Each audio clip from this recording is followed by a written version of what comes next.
Sean Diddy Combs is having a rough time with this new Netflix Diddy documentary. 50 Cent has been really going in on him. The doc is something else. And 50's press tour continues a lot of the hits. I just interviewed 50, and in this video, I'm going to do a quick breakdown. And then you're going to see some new parts of my one-on-one interview with him. Some of those are brand new. And then after that, the interview we aired on TV, parts of that with the director, Alexandria Stapleton. I'm Ari Melber. You can subscribe to my YouTube. Law, news, and sometimes hip-hop. The Diddy Doc is #1 in the U.S., beating Stranger Things. It's #1 in the U.K., and it's top 3 in like 10 other countries. So there's tremendous interest in the downfall of Diddy. This is not a documentary in the traditional sense that is by a disinterested party or journalist. It's by one of Diddy's biggest opponents, some would say enemies, 50 Cent. I've gotten to know 50 over the years, and real talk, I grew up on 50's music. I was right in that age range and loved him as an artist. Like a lot of people, you don't go diamond, which is 10 times platinum, without a lot of people loving your music, so nothing special about that. But in my journalism career, I've gotten to interview him several times. You're about to see our new interview. And so he's someone that I've followed, and it's interesting now that the doc is out and it makes a lot of salacious allegations against Diddy, some very well substantiated by accusers, and of course the trial where he was convicted on Mann Act prostitution violations, although he was not convicted on the more serious RICO charges. But the doc shows that and a lot more. It makes what are really more specious, unproven allegations about a potential involvement in the murder of Tupac Shakur, one of the most famous murders in American cultural history, and a tragedy. But one thing we've seen now, and you're going to see in the upcoming conversation we have, where I ask 50 about his biggest heroes and his biggest villains, which you could give any answer. You could say Joker or Bane from Batman. 50 says Diddy.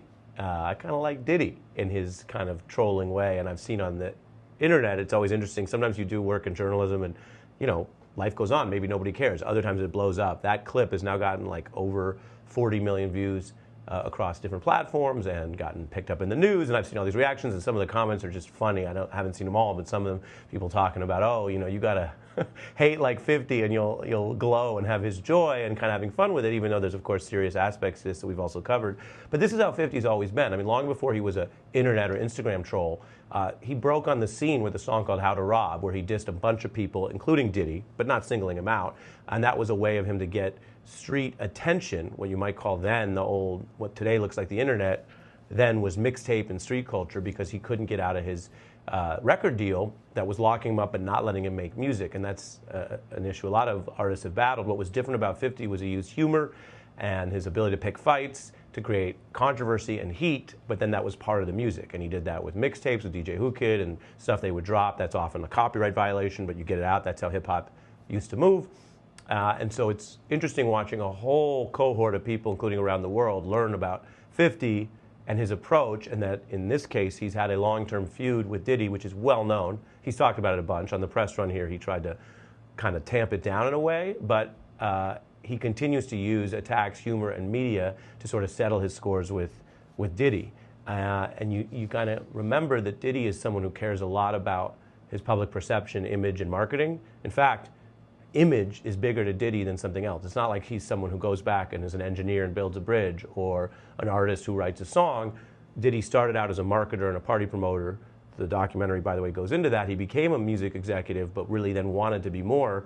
And the documentary gives a very negative but substantiated view of how he stepped into the void left by Biggie Smalls' tragic killing and put himself out, Diddy, as the artist. So image was this important thing to him. And yet now, through the Netflix doc, while he is stuck in prison doing his time, 50 has seized the spotlight and changed his whole story. And you could say, well, the trial already ended all his brand deals and got him in a lot of trouble, even if he beat part of the charges. But that's the law, and you can go in and out, pay your time, and come back. What we're now seeing is someone who lived off image and identity and branding is now watching from prison in obviously a repressed environment as 50 Cent seizes the narrative and rewrites Diddy's whole story, including chapters that didn't have to be wholly negative, things he did in the beginning that didn't involve violence or crime. And it reminds me of a favorite line from another rapper, Jay-Z, who says, "The same sword that knight you can good knight you," which goes all the way back to Shakespeare. The very thing that you rise on could also be your downfall. And you're kind of seeing that the image and the marketing matters so much to Diddy. That's what he sold. In the last 10 years of his career, he was making more money off alcohol and other branding deals than any kind of music catalog, and after the brief Biggie period, he wasn't seen widely as a real productive artist or rapper, although some casual viewers may remember him that way. So just a couple thoughts there. What you're going to see next is the new one-on-one interview, and then some of my discussion with 50 Cent and Alexandria Stapleton, who produced this 4-part doc. You can also check out on my YouTube channel, subscribe, and there's another longer video where I broke down the doc. And thanks for watching. In a word or a sentence, okay, in a word or a sentence, justice for Diddy means? Justice for Diddy? Mm-hmm. I think he's just when he'll be home soon. It's not a long thing. Like, it's not. 50 Cent, make films and TV shows now because? I'm finding my original audience. To sell out a world tour, an artist needs? Well, timeless music. AI can be good for music if it's uploaded the right idea. My favorite hero. My favorite hero? Hero, do you have any heroes? I have a lot of guys that I look up to their accomplishments, but I wouldn't call them my heroes. Right. You don't wear another man's jersey on your back. Yeah. Respect. Your favorite villain? My favorite villain? I kind of like Diddy. That was, okay, not the answer I was expecting.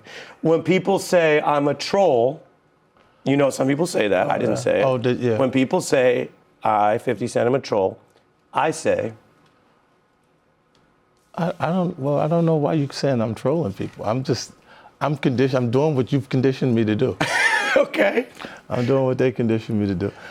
Last couple. Talent or hard work? I think hard work beats talent when talent doesn't work. Being strategic or being fearless? Strategic. How to rob or ghetto Quran? Ghetto Quran. PIMP or That's What's Up? PIMP. Okay, because it's a bigger hit? Yeah. Okay. In the Club or Many Men? Many Men. Because it's so hard. It's a war chant, yeah. Yeah. It's like Braveheart. Yeah, it's what you do. It's the global, yeah.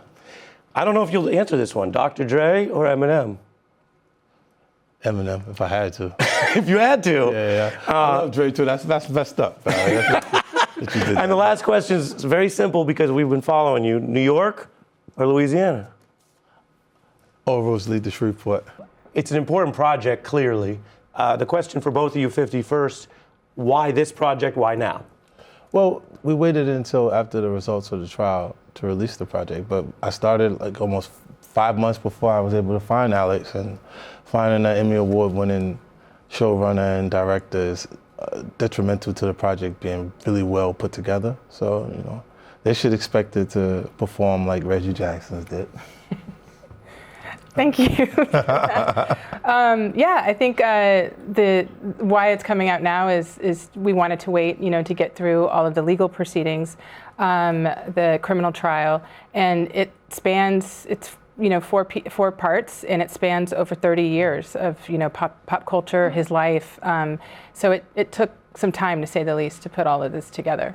It's an important story, and you could just tell it with all the public material. Mm-hmm. You go further, you've gotten your hands on some extra new material people are going to see for the first time, including this video. Any journalist would want to know how you got it, but it is Sean Diddy Combs in the heat of this, right before the arrest for the trial we just discussed, in private moments, talking to his lawyer, cameras running. Let's take a look.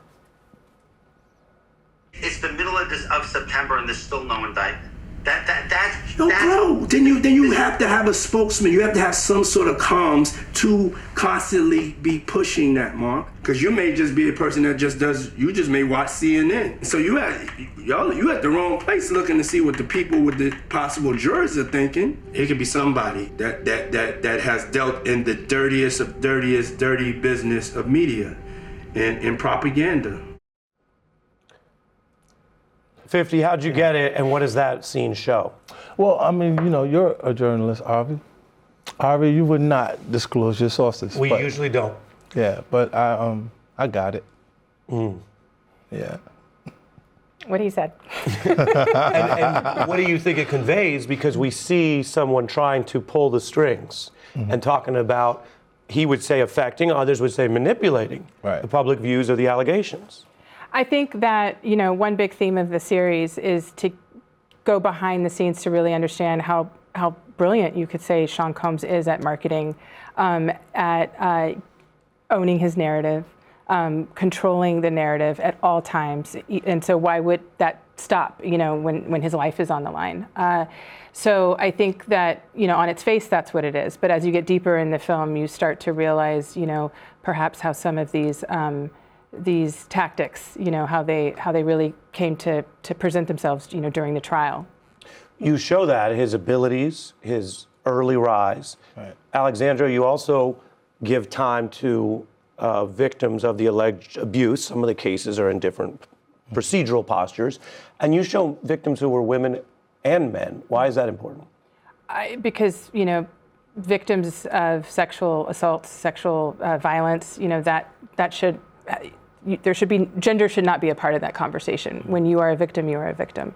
And I think that, this series was a platform in a way for these alleged victims to come forward, give their truth, put context to their situations when so much of it was ripped out, and we just the world was going for the salacious headlines, and they really had the time to tell their story. Yeah, and the film takes us way behind the PR or propaganda machine. You see Diddy the day he's finding out about new suits against him while he's in New York preparing for a possible criminal arrest. Right. This is another moment from the video that 50 said he won't tell us where he got it. But it's a rare window into his thinking. I can say, just like Nixon didn't think the Watergate tapes would come out against him, it would appear that Diddy did not think he would lose control of this video as he talks about an accuser. Take a look. I don't know what level of brokenness, disease is going on. God told me to do nothing, so I gotta do what God told me to do. And when I'm going to do, you gonna stay steady in the storm, we ain't about to be tripping. That was a liar. This girl that's in my group that was on my last album. You're on my last album now, all of a sudden I'm this person, I'm this monster. That, man. Gloves coming off. Alexandria, what does this show in the story you're telling? Well, this is a moment where the lawsuits, I would say, take a turn and they become very personal for him. Don Richard is one of the alleged victims who filed a lawsuit, and I think that this is a moment where he was nicked. His armor was nicked, I guess you could say, because I think Sean Combs is a person who probably feels like, to step to him, especially legally, takes a lot of courage that I don't think he really assumed that a lot of people were going to have, even though the Cassie, lawsuit had already been out. And so I think he was a little off balance, but that quickly turned to anger. Hey, it's Ari and 50. Don't forget to subscribe. Subscribe.